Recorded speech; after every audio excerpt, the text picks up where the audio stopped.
I grew up in the hip hop got to be the golden years, like when it first started coming with the breakdancing. I grew up in the breakdancing area right before the rap started, when hip hop was more dancing and more dressing and beatboxing and pop locking. That when I come up in the game, and I've been like a fan of hip hop like forever, like because that was like the new music, that was the in thing to do. Everybody was doing it.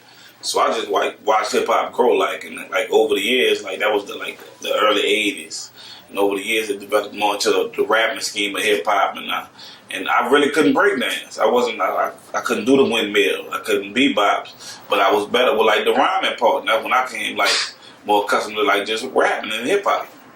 That had to be the early '80s. I couldn't tell you a specific year, so might have been '84, '87, '88, something like that. But that's how I come in the game. Tell us about your family. Was anybody a musician in your family? Or what kind of records would they play at home when you're little? My family more heavy Baptist. We didn't really have too many. They had a couple of aunties in the choir, but they wasn't really heavy into music like that. They were more into church. If you wasn't with church, you was really going against what the family stood for. I come up in a time when it was heavy. It was heavy family oriented, and the family was heavy into the church. Most of the whole neighborhood Baptist, so everybody was already Baptist. You've been raised in a Baptist environment from your great grandmom, so I was just born as a baptism. So can you tell us when you first started, as a teenager or whatever, when you first started going out, what are the places you remember going to, the venues? Who do you remember seeing? Who did you get really excited about seeing? I come up in a time when T.T. Tucker was in Ghost Town. And Bounce first started, I had to be 13 or something. I could sneak in the club because I was from that neighborhood, so I sneak into Ghost Town. I used to watch T.T. Tucker perform, and it wasn't like performances. Not T.T. Tucker get on the mic at about 1 in the morning, he'd get on at 12, and we'll get off the mic at 3 in the morning. It'd be a 3-hour show. He wasn't really getting paid, he getting free drinks all night, so we're going to just rock the mic. DJ Irv had the music, he used to bring the beat back and let the beat rock, and T.T. Tucker just rocked the crowd, and I think that was the birth of Bounce, too. In Hollygrove, big time tips. And Tucker, DJ Irv, he just started recording the tape while Tucker was in the club performing. They just started selling that tape as bounce music. But that was the time. That was the bounce era. I sneak into that club, and they had the Club 49ers, and the Detour was rolling then. Then they had Newtons. You can go see every club had a different artist from New Orleans. It was a different kind of rap back then. Nobody had the deal, but everybody had a song. If you took somebody else's beat and made your own song to it, everybody had a song. You knew Soulja Slim gonna be performing Powder Bag and 49ers probably on Friday. Then you knew Juvenile gonna be performing in the Blue Note right there at Newton's on Tuesday or something. Then they had Big Deuce. Big Deuce probably gonna be in the downtown club performing. T.T. Tucker gonna be Wednesday night and Big Time Tips and Ghost Town. That was more of the circle where you went to hear them song. I like that song. Pimp Daddy, them would be performing right down to Louisiana. I forgot the club that is. But they'll be in there doing their songs. You knew what song, who was going to be in that club that night performing. They probably paid them or something, but it was a golden era. Nobody wasn't really starred, but everybody had these songs. A lot of them rappers didn't even, when rappers start getting deals, a lot of them rappers ain't get deals that was performing. You had the Powder Bag, them Ghosts, with the Peanut and them, Trinice them transcended. The only people really transcended was Juvie and Soulja Slim. They transcended the UNLV. They transcended to rap deals off of just rocking the crowd. That when rap changed. How big were these crowds for these shows? These clubs were venues hold 300-400 people probably, neighborhood bars. But the capacity been 300 people. But our club owner had to worry about the fire march coming through, so he'll stick how many people he could. Maybe 500 people in these clubs. And so they was winning. So it was nice sized crowds. And it rocked all night long. I don't know if they call it the juke joints, but it rocked. 49ers, Detour, Streamline. There was clubs in New Orleans. So do you remember your first big show, or the one that's most memorable to you when you first performed? We just started running so fast. It all started happening so fast. We just doing show after show, being under Juve. Juve had he'd have 4 or 5 shows a week. So by the time we jumped and started running, we was already 4 or 5 shows a week. So they coming so quick. I couldn't remember the first one, but I remember the earliest, most memorable one. We had a concert with Jig in Superdome. That was a real big one. I forget what year it was. Might have been early 2000, 2001. But it was in the Superdome. It was a real big concert, and everybody came up like, man, I come from this being right there. I'm really going to perform in the Superdome tonight. And that was a real big feel for me right there. So how did you even meet Juvie? I met Juvenile in the House of Blues. 3 minutes to it. I love you. Give me 3 minutes. Sorry. I met Juve in the House of Blues one night. My brother knew his brother. And we'd be in the car. I used to be in the car in the House of Blues at the bottom, just rap battling people. You put your little money up, I'd destroy you right quick. We just got $50, $20. We could put it online. We can let the crowd judge. I don't want you to think I'm whooping you or beating you or anything, or these my people. And I was in the car just battling one night, just destroying people. A Jew coming in one night and he heard me. He was like, man, dude, you cold with that rap. I was like, man, it about that cold with that rap. Dude, I'm rapping. You a rapper. You make money off of rap. I'm just rapping. I'm just rapping for the fun of it, dude. That's a whole different kind of level, my man. Believe that. He said, man, I could help you try to get money off of rap. I was like, for real? Plug me in like them. He like brought me the baby like they was doing I think it was the Get Your Roll On video in the plaza. At the Playas, I met him that night, and he introduced me, told me I could spit like they had a couple other cats. They had a little baby, had a little battle with us, and like, they were like, Skip, I like it. That sound nice. Like, come on to the Superdome tonight. We got the party at the Superdome. I go to the Superdome. Meet me, bring me in, VIP, me show me love. Real big ups to baby. That was real love. Like, he was like, man, nice. Like, you want to come on the road? I was like, yeah, I want to come on the road. I want to get signed. It was rap. I always rap. I know rap money, big money. I'm with that. So I meet him like at the Shoney's Inn. That's what they was leaving from. That was the tour bus would pull up. I jumped on the bus. I didn't even understand tours and how big the tour was. He was telling me come on. But that was the Cash Money Rough Rider tour. It was like a 40-day tour. It was my first time on the road. I just jumped on the bus. Boom. It was love. I had a couple of dollars, put some money in my pocket, roll, having a nice little vacation, man.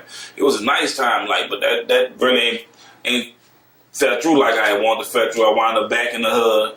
Boom, when the Jewel come like, Skip, I'll put y'all like, start a little label UTP. I'm trying to get up the ground. When I put you out, I'm like, I'm with it, man. You already had a name. You already knew you need a plug because I had been rapping for a long time. But I wouldn't consider a professional rapper. I know they got a lot of rappers out there think just because you got talent you can make it, but it take way more than talent, man. If you ain't got a plug with somebody that's in, ain't no sense of rapping. That had been my philosophy, so I was never telling people I was rapping till I met you. But before that, I had been rapping like 10 years before I even met you, just on the underground circuit. But if you ain't got a plug, you know, you're going to be fighting a losing battle. So during this time when you were doing, a lot of stuff, obviously you were working other day jobs and stuff, and you were doing a lot of underground scene stuff. Was it mostly battle rapping, like you were talking about, or what else? It was like cyphers. Like they're getting the cypher, and everybody wanted to show they could spit like, even with the big boy days, they had big boy, like with Mystical and Black Menace. I hung with like Black Menace and them, we from the same neighborhood. So like when they got on with like Big Boy, I was like fascinated with the rap. So I used to go check them out, go to the studio. And they were more like ciphers. Back then it was like Black Menace, Partisan Crime, Fiend, and Mystical like was on that label. And they were just like having a nice time with the rap. But wasn't really too much money being generated till like Mystical signed the deal. Like with Jive, then they started getting big money. For some kind of way the whole company folded or something. Mystical wound up going to No Limit, him and Fiend, and the rest of the company broke down. But I just know if you ain't had no plug, you was true to the game. But I had been spitting like for years. Yeah. So when UTP got together, then obviously Soulja Slim was in the beginning. Can you tell us maybe a story about Soulja Slim that we might not have heard? Slim and Juve really were partners. He really wasn't never signed to UTP. He had his own cutthroat committee label, like. But him and Juve was partners for like, had to be from like probably the Magnolia or whatever. But I met him through the like rap game. I had been knew him, like I knew it was like his baby moms and stuff. So I been knew cat through the game. So I had plugged him up on the show, and we had Fort Lauderdale one night with my homie Delroy and them and my Haitian partners down there. And we get down there, we got they come pick us up in a little limo truck, a bus or whatever. We in the limo bus, and we ride just on there smoking it. And we said, no, we're gonna go to Miami because the show was in Fort Lauderdale. So we done jump on the highway going to Miami. We on there tripping, and they got another come. It wasn't, I don't know who it was, but there's a limo in front of us. They threw the chick out the car in front of the bus we in. And hit the chick. Boom! She done bounced off the hood. I said, "Oh man, we out there waiting for the police. Like they trying to explain what happened." The chick, she was all right. She ain't dying. That was a strange experience right there. It's really fun. That's a strange experience right there. Anybody need to stop? You good? Okay. So can you tell us about the album that Nolia Clap was off of? I think it was Beginning of the End. Beginning of the End. I'd really like to hear about like how all that came about, the making of the album, anything that you want to tell us about that we might not know. By the time the Beginning of the End came about, we was like in heavy rotation from just doing city to city, just grinding on a nationwide level. Like we had to release like my album, we had done release another compilation album, we had a couple of mixtapes out by then. So like the nation was really like feeling us already. We was feeling ourselves, but we had been like, we were seasoned by then. We had did enough tours, enough road, enough shows to know like what we wanted to project to the people and all. So that was a real put together album. It wasn't overnight. We was on the road really doing it, so we'd like do so many songs here, Nashville, we'd go to Houston, we'd do something recording in Atlanta, some recording in Miami. So that's why we had a lot of diversity on there. We have different producers on there. Everyone did recording all in LA on that one now. But when they came together like love. So we like, they respected us for that, and we kept pushing on that. Much love. But it was fun recording. We had some songs, it was a good time because we wasn't really making songs tailored to like what they call like radio song, try to make a radio song or try to make a song that was doing what's in now. We was doing more music that we were just liking it. That's what we like, that's what I want to feel like creating, what I came up with, what I think would be hot. It wasn't really like more input of what the game was doing. It was more input of like what we felt. That's why I think it was a great album. And Nolia Clap, I mean, people really cite it as, one of the best New Orleans hip-hop songs to ever come out of the city. And, maybe anything about that, the idea for the song, how everything came about. The Nolia Clap remix really is what the nation really know, with the one with me and Juvenile. But the original Nolia Clap Wacko made, man, it was like, it's a hood song, he was from the Magnolia. And he really was just talking about a lot of New Orleans stuff. It really was a home-based New Orleans song. It wasn't really tailored for nationwide, but we saw the reaction he got when he did the song in New Orleans, and we knew like if New Orleans loved it, the world won't love anything that New Orleans already loved. So we more tailor-made it for a nationwide crowd and re-dropped it as the remix, and it worked. It worked to perfection. Well, as a given, we wasn't looking to do what was already in the game or what they were doing. We just took something that New Orleans like and made it like a brand more nationwide for everybody. What do you think about New Orleans hip-hop? Why does it sound different? What's different about the music here as opposed to other places? I mean, Manny Fresh had talked a lot about how people generally think that Southern hip-hop is not as melodic, as like East Coast or West Coast. But he was making the point that, like, no, I mean, a lot of those early records were all played by live musicians, live instrumentals and stuff, and it's a different sound that really is rooted here. So what do you think about that? I think it should be regional. Like, every region got their sound. Like, in the Cali, you got the hyphy. In Houston, you got the screw. DC, you got the go-go. And here we got a more like, they call it bounce, really, but they got different forms of bounce, but it's really bounce. Right now, they promote a lot, they call it sissy bounce. Because you just couldn't call it bounce because you got gangster bounce, which was UNLV, Soulja Slim, they did gangster bounce. But sissy bounce get more promotion right now. But I think just bounce is just our sound here.